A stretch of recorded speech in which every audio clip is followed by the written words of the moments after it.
Mes chers compatriotes, chers hôtes du Mali,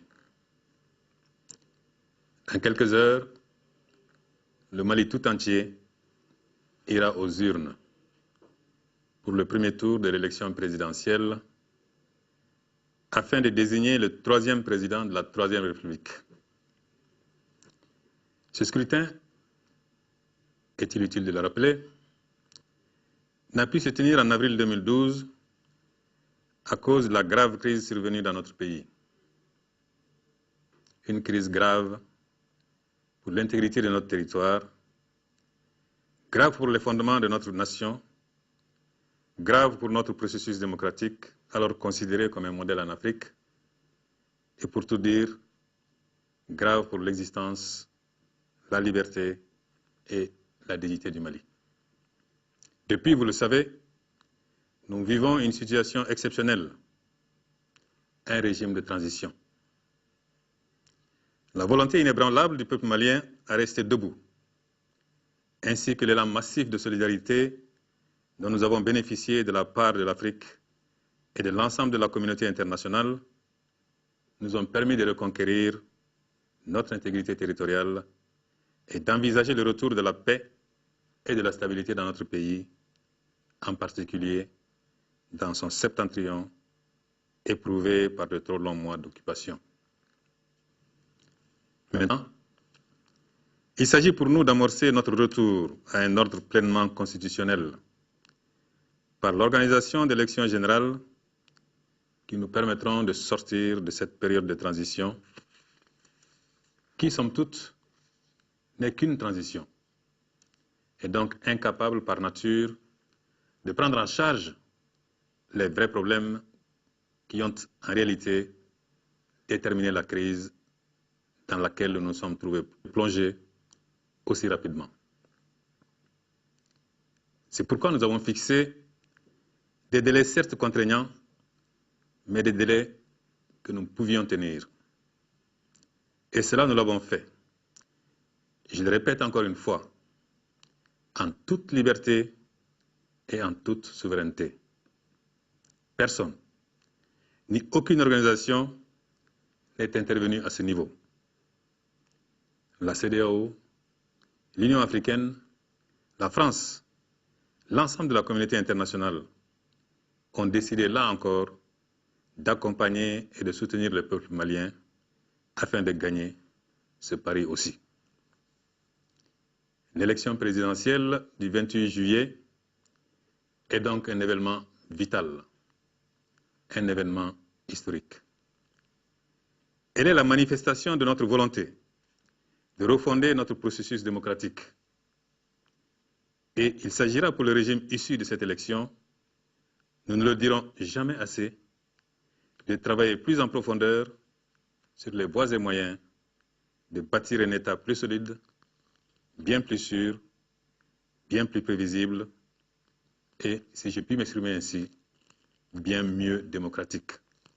C'est pour cette raison qu'en notre nom, au nom du gouvernement et au nom de la nation malienne, nous renouvelons nos félicitations sincères à tous les candidats.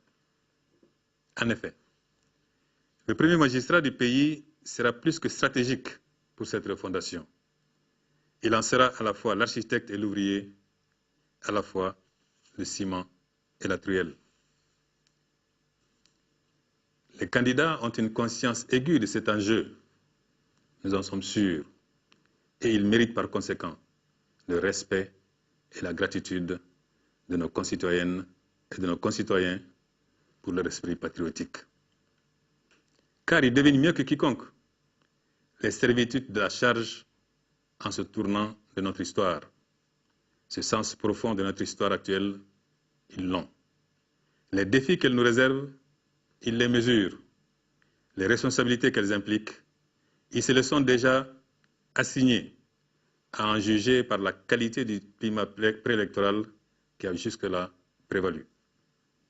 Cette campagne-ci s'est déroulée sans violence physique et sans trop de violence verbale, loin des arguments régionalistes et ethniques. C'est à leur honneur, c'est à l'honneur du Mali. Nous devons tout faire pour préserver ces climats propices et appropriés. Gouvernement, candidats, électeurs, afin de garantir la paix sociale à l'issue d'un processus électoral apaisé. C'est une chance pour le Mali que ce soit l'un de ces candidats que le choix transparent et respecté des électeurs portera à la tête de notre pays. Un pays encore convalescent qu'il nous faut ménager parce que nous n'avons rien de mieux, parce qu'il n'y a rien de mieux qu'un pays sans pays. Alors j'exhorte ces candidats à maintenir ce climat paisible, à n'envisager que les recours légaux, à ne pas insulter l'avenir, car ils sont tous utiles pour la République.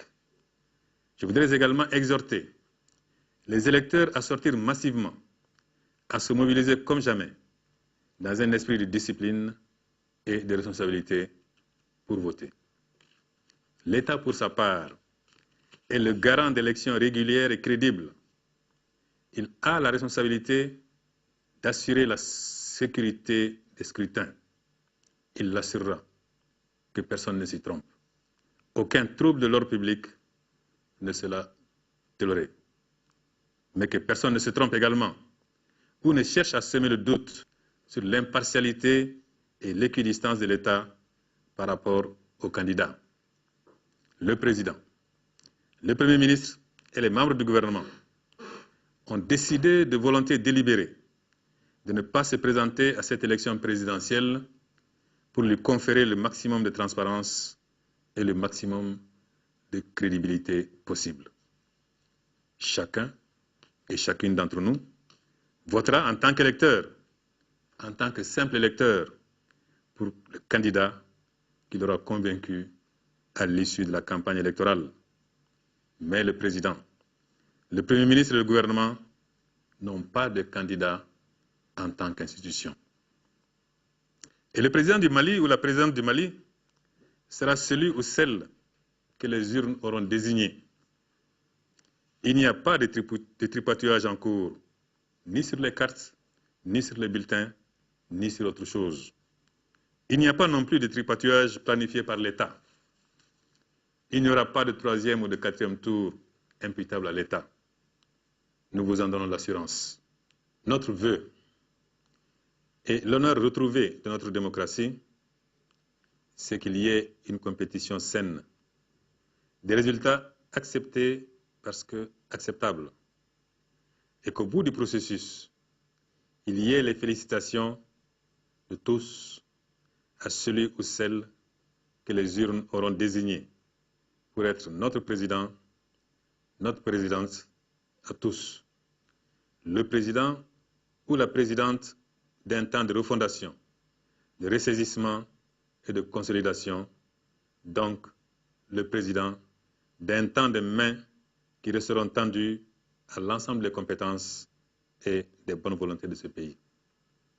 Dans quelques jours, le plus grand honneur pour moi sera de transmettre le témoin à ce président ou à cette présidente, en me tenant à ses côtés, comme chacune et chacun d'entre vous, pour servir le Mali, le grand Mali, le Mali qui doit être au-dessus de tout, de nous tous et de nous.